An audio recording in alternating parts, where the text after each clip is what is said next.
Hello, my lovelies. It's Theia. I'm back again, and this will hopefully be the start of a very long and prosperous series of my 1 hour video essays. And I'm not gonna talk for an hour. It's more so an hour process, like an hour of research and organizing and scripting and hopefully recording. Although, of course, it's not all gonna be in an hour. It's kind of like, I think I'm gonna leave it more up to chance, which part. Maybe just like research and organizing my thoughts. Keep that to an hour, because at that point I'm like in it. So recording and editing will not be as daunting of a task. I'm already hot, so I'm gonna take this off real quick as I explain what I will be talking about on this episode 1. I am doing a psychology minor, and in my social psychology class we have started going over conscientiousness and self-control, and we had to take a quiz to get our own score and write about if we were surprised or not. And me, being the hyper psychoanalyzer that I am, I was like, I'm not at all surprised. Not at all. Yeah, this is actually makes perfect sense. And for context, I scored very low on the self-control quiz, bada boom, and then very high on the conscientiousness quiz. And to put this into perspective for those who don't know what either of those things are, because I didn't know what either of those things were before taking those quizzes and learning them in class and whatnot. Also, yes, I do have my laptop here. Yes, I will be reading off of it. Yes, you can take your concerns to God if you have something up your ass. Hopefully, anyways, maybe I shouldn't curse. We'll see. So, from my research, this is not even from a class, this is just me. Anyways, conscientiousness is a capability. It is a spectrum with pros and cons on each side. It cannot be changed.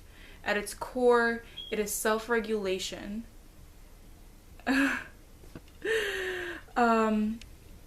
It's a construct that appears to combine self-control and achievement-striving aspects. Right? So, conscientiousness is like a whole thing. It's one of the big 5 personality traits. A lot of things feed into it, like self-control and, what's the thing called? I am at a loss for words.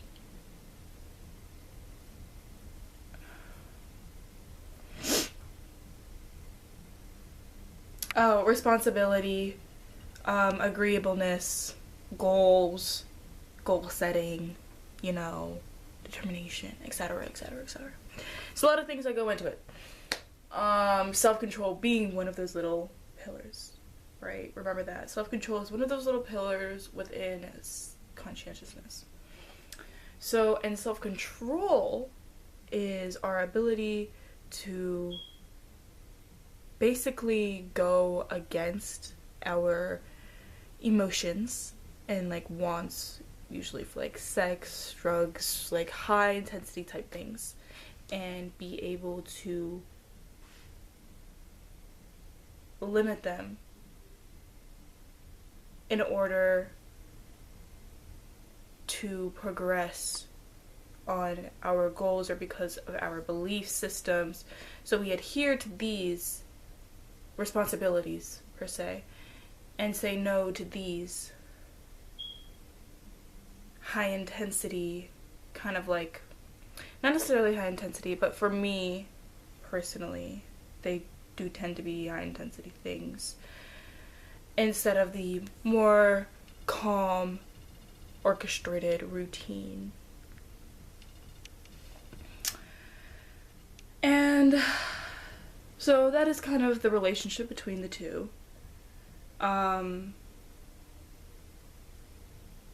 as someone who has high conscientiousness, which is someone who is very orientated, very goal orientated, is responsible, finishes, has wants, finishes in them, and this and that, and the third, whatever. I'm someone who also lacks self-control, who doesn't have the capacity to alter my own initial responses, to bring myself to stay in line with my ideals and my values and my morals, so that I could support the pursuit of these long-term goals that I have, right? Because I do have them and I think about them all the time. But there's this little thing, this little gnawing thing that just yanks the chain for me sometimes, And that thing is me. It is definitely something within my own brain. And it comes from the fact that I want so many different things, right? There is this compulsion in me that I just feel the need to be everything and anything. And that is from my eyes and also from other people's eyes. That I have to do everything. I have to be a jack of all trades. So I have to say yes to everything. If I say yes to everything, then I have to figure out a way to do everything. And that's just not possible, right? And so then that leads me to be completely and utterly mentally exhausted, right? To the point where I have this loss of agency. I can't think for myself. I really can't. I don't want to. I viscerally don't want to. There's so much going on, and there's so many things in front of me that I'm I don't know. I don't know. And I have a couple of different ways of approaching this issue of what should I do with my life? One of them being wheeldecide.com. Guys, wheeldecide.com has literally, it fuels half of my movements throughout the day, every day. I use it once a day, at least. If I can't decide on a yes or no question, I will be pulling it up. It's to the point where it's the only bookmark. I did not bookmark it. It's the only bookmark on my Google. And then there's also, the universe wants me to do this, and it's some weird one-off sign. Okay, alright, at least we chose, at least we're doing something. Whatever. There's a lot of different ways that I cope with this, and it's laughable. Okay, it's simple. It's like a mouse running through a maze. Girl, whatever. And basically what ends up happening is, because of a mouse running through a maze that I have not built and I don't know where the exit is to, I slowly kill myself, mentally, not physically. But really, which one is better? I can't stop doing this. It's been slowly killing me, and it's been very noticeably affecting my outputs in every single,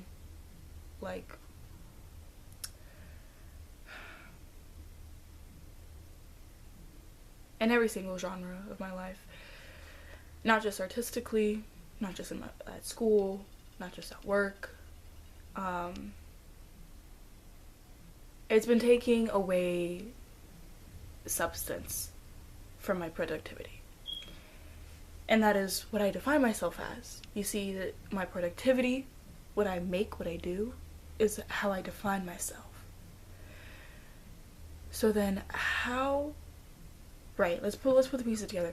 How do we think I feel about myself if the things that I am doing are lesser and lesser by the second? And there's so much that I'm doing, but it's all trash, right? How do I feel about myself? Not great. Not great. Right? So this is what I mean. This is the cycle, right? This is the cycle. And then to make myself feel better, guess what? I try to do more. Endless. So,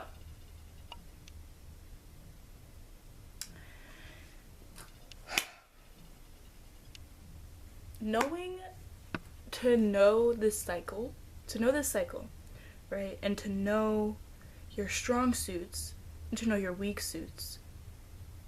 And to be able to balance the two, yin yang, right? Nothing is ever good and nothing is ever bad. It is a balance.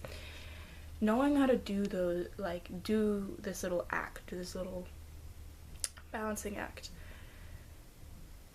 is the beginning steps of regulating yourself. It's self-regulation, it's emotional regulation, it's learning how to be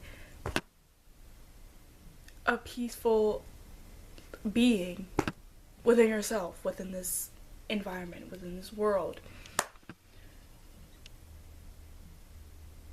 And there is the regulation that is inside of you, and then there is regulation that is external. There's internal and there's external, of course, always.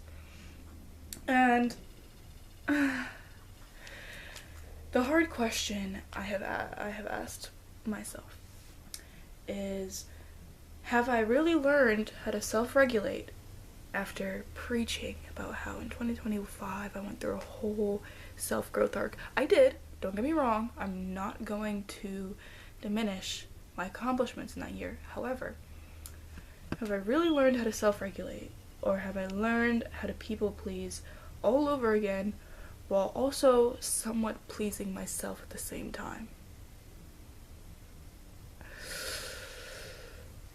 If I had pearls, I would be clutching them, you know? Because yes, I have. 2025 was a wonderful, wonderful year of learning so many bad things. And I came out a lot stronger on the other side. However, that doesn't mean I'm done. Okay, we're done with the game of life. I got to the end. Where's my crown? And my cape and my what's the goddamn stick and pole?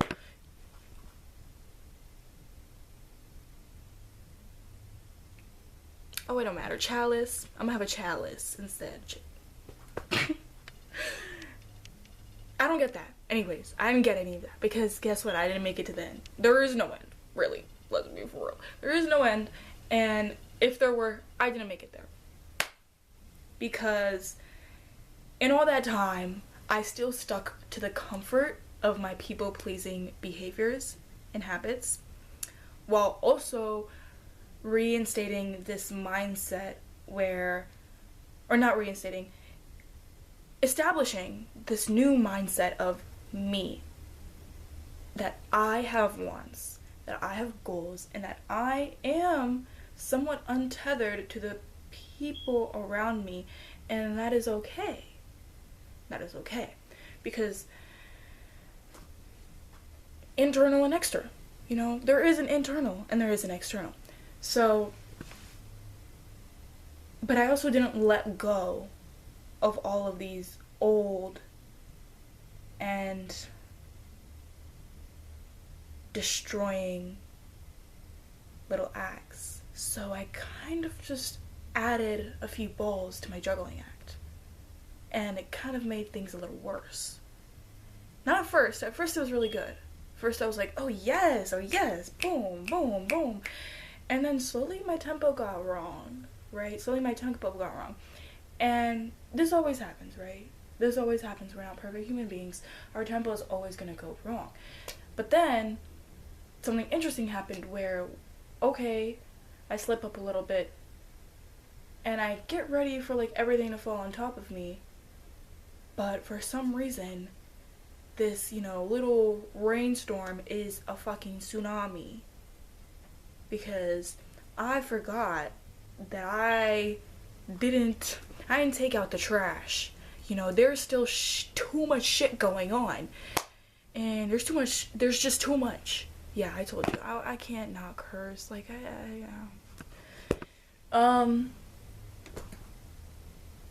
and I didn't know how to handle that because it was just completely new. And so I never really get back on tempo. And I would start the cycle over again, and it would be just this much harder to do it. And everything would come back down, and I'd be like, fuck, why, ah, screaming at myself in the mirror. And it's not a good look. It's not a good look. And I start asking myself, slowly after like every single time restarting the cycle, it gets this and this and this is much harder. I ask myself, how many things do I do a day because I actually want to do them? How many little allotted time slots in my calendar are events that are actually for me? Let's really break this down. What is the percentage? And how many times, let's go a step further, how many times have I guilted myself into plans because I should? Ooh, because I should. And again, this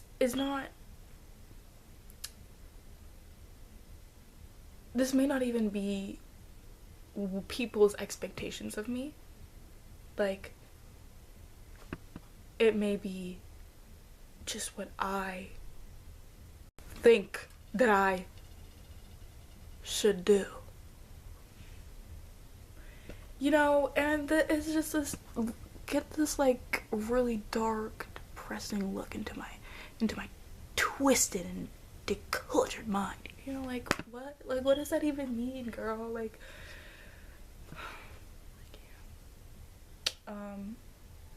my laptop's about to die. Alright. And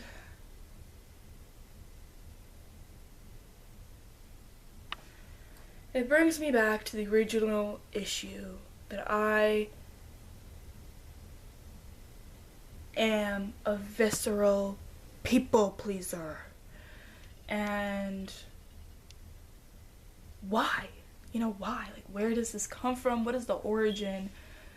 How do I get rid? And I ask, is my self-control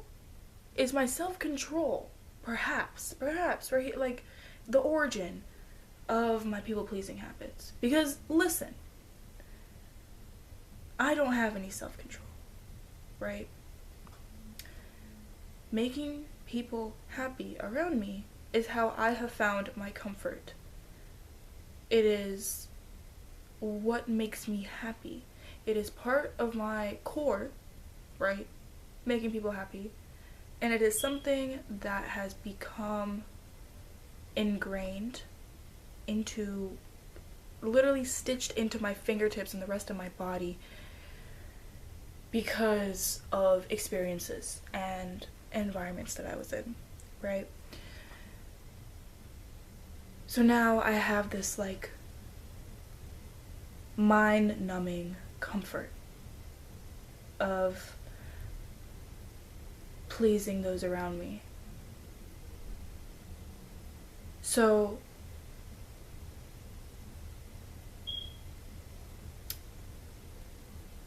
is that why I can't control myself with others?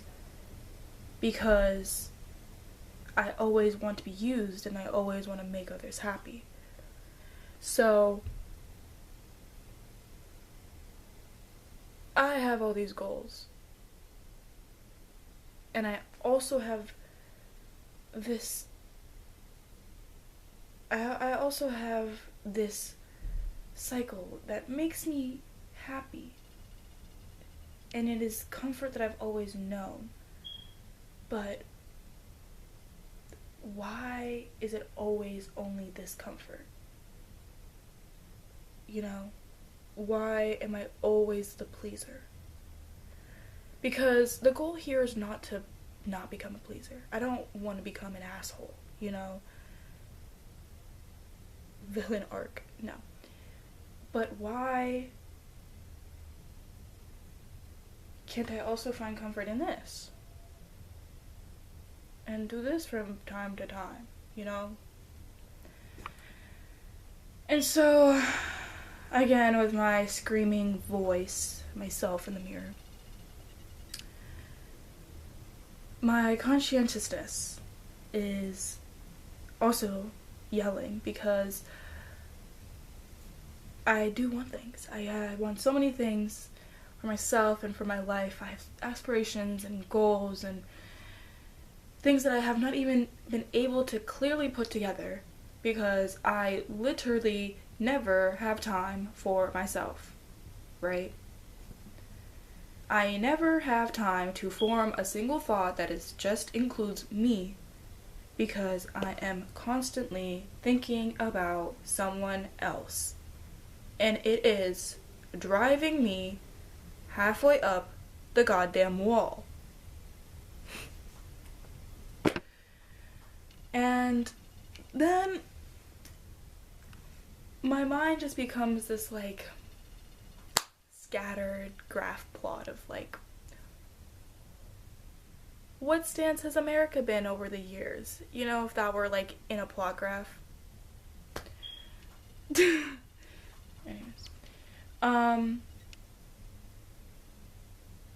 And you know, this is what I mean. Like, I've learned how to please myself just this tiniest of bits, right? I make my way on my short-term goals. I get what I need to get done for myself, but just barely. Just barely. And so my mind just ends up constantly being this scattered and completely God-forsaken land. And I am almost never present. And I'm constantly thinking of my calendar that, you know, looms over me as if I were, you know, does a mouse live in a desert? A ferret? Wow, what? Wait. What animal lives in a... What animals do hawk hunt? Anyways, I'm an innocent mouse running about in an unknown area. And I'm just being hunted by this hawk. This hawk that is my calendar, which is insane. I swear it is insane. I look at it, it makes me happy because everything is pristine, but it is insane. It may be pristine, but baby girl, it's practically the same restrictions of 4 white walls and you're in a goddamn straitjacket, right?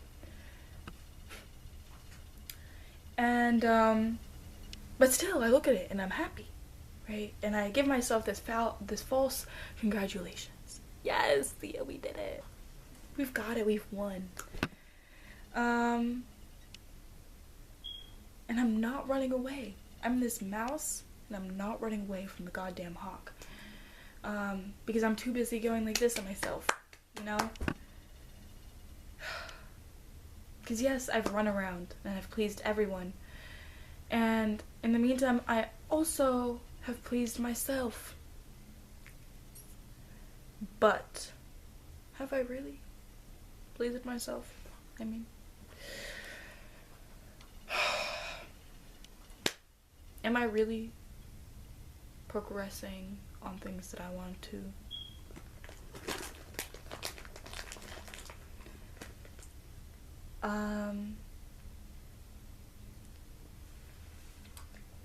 Because if we take a minute to step out and think about it and say, okay, if I can't even stay here right now and think long enough to answer when people ask me, like, what are you doing tomorrow? I don't know. I don't know. I don't even know how I'm gonna make it to tonight. So don't ask me that. People genuinely ask me this. I'm like, I don't know. Let me check my calendar. So what happens to events that happen in the long term? To goals that take like long-term planning and organizing. What happens to those goals? Like my goal of traveling. You know, I only think about today and tomorrow, but there's so many things that I want that are like in a few months, in a year, in 10 years. There's so many things that I want to experience, and things that unfortunately take a bit of thought over an expanded amount of time.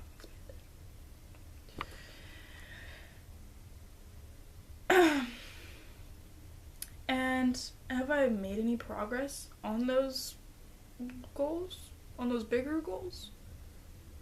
While I'm like, in between breaths of talking about it to people that I don't even like, but for some reason am spending time with.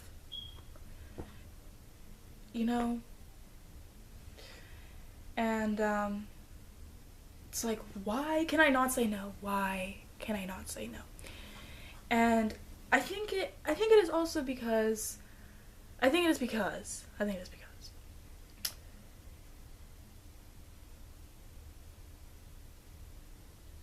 for me, it has been a lifelong challenge of deciphering when I want something and when I don't. I am very, very indecisive. And when it comes to choosing things, it comes down to which option is better, not which option do I want. And it's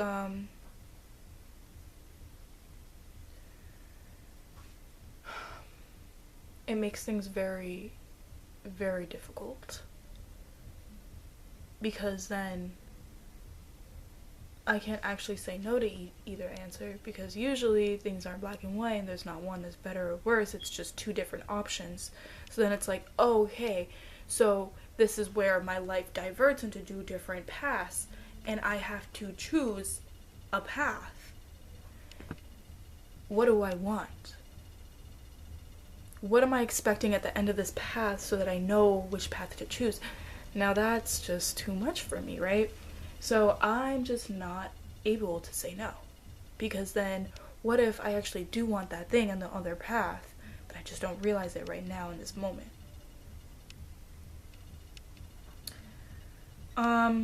So then it becomes this thing of choice versus illusion.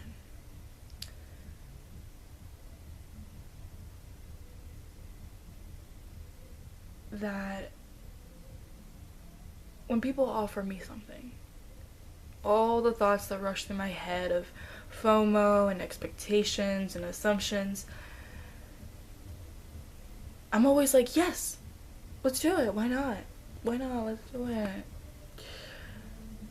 And I think that I'm saying yes, right? Because I just say yes. But I'm saying yes because I think it is a choice, but it isn't a choice. People ask me these questions when they give me these offers. It is not a choice, and no was never in my vocabulary. I have no self-control to the point where I will surrender the reins to other people. I love it. I love it when people take the reins and tell me what to do. Like, yes, steer me, because I cannot choose. And now, if someone else chooses, then it's their fault. And then later down the line, be like, oh, I misstepped over there 10 paces back, but that's not my fault. No. It's not my fault because actually Emma told me to go here, so psh. But guess who's in this situation and who's not? You. And Emma is not. So sitting here complaining about Emma now, you know, what are we, like, we're still in the same situation that you didn't actually really want to be in, but you wouldn't.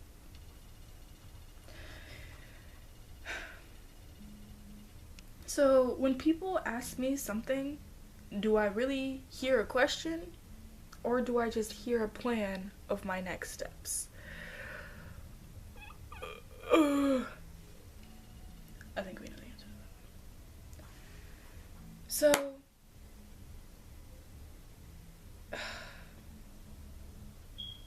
after all of this soul searching, from the benefit of this wonderful social psychology class, which is taught by a professor that I did not really like at first, but now I'm gathering a certain admiration for, which I knew would happen.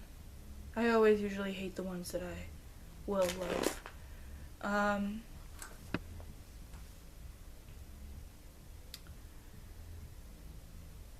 But these are the conclusions that I made after this long spiral that you've hopefully sat through with me, if it has any benefit for you.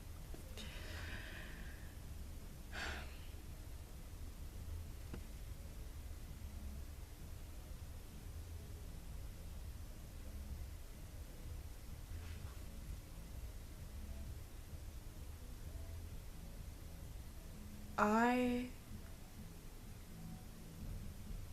cannot act in the same manner that I do with others when it comes to my own voice telling me what to do.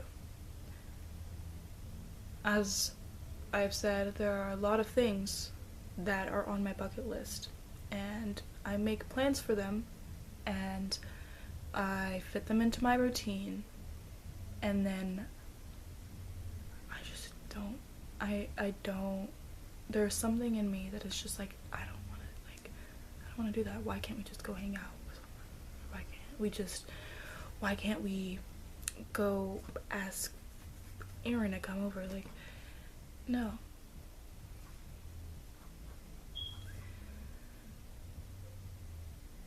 By doing that, I am silencing my actual needs. I am silencing myself, my core, my creativity, and my creativity is myself. And I just get lost in the sauce. I have gotten so far deep into this sauce pot of social connection and community and fun that I have forgotten what a gift it is to live in my own head. A gift. Genuinely a gift. I am amazing. There are so many things going on in my head and I will not listen to them for God fucking sake. You know? And maybe I've never learned what it looks like to put myself first without someone else doing it first. Because I have always begged to be someone's first choice. But like, goddamn, Theia, are you your own first choice? You're not. Let's be for real. The way that you have been living up until right now, I am not my own first choice. So how can you expect that from others? And why do you even need that from others when you could just start right here, you know? So the path, two diverging paths. I want to be the end of the path that I choose.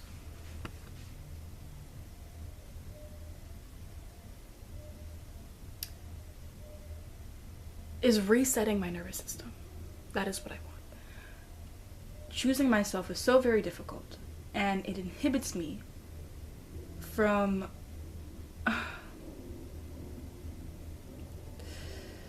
it inhibits me from true comfort because I allow someone else to run the show.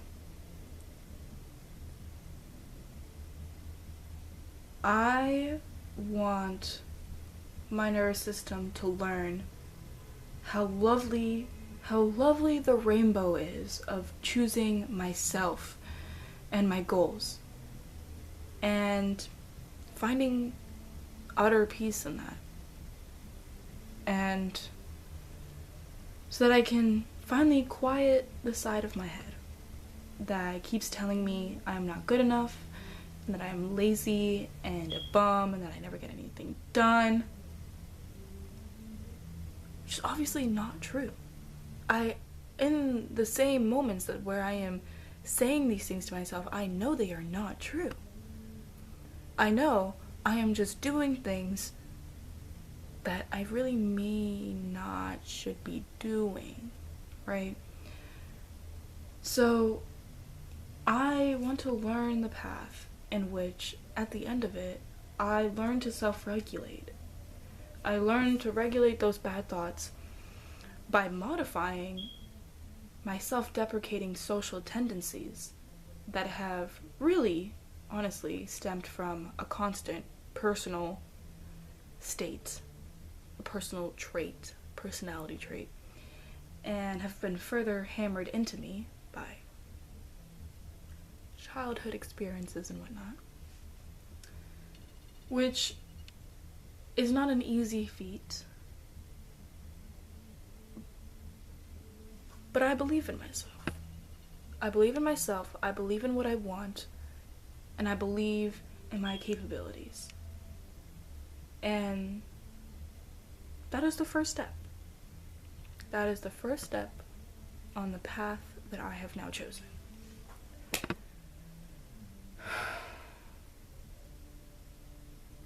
And I will continue to choose that in every step that I take from now on.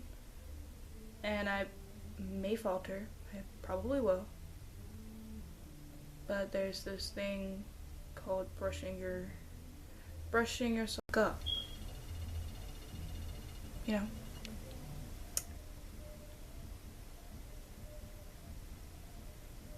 So I'm excited. I'm excited to see where these little revelations will take me.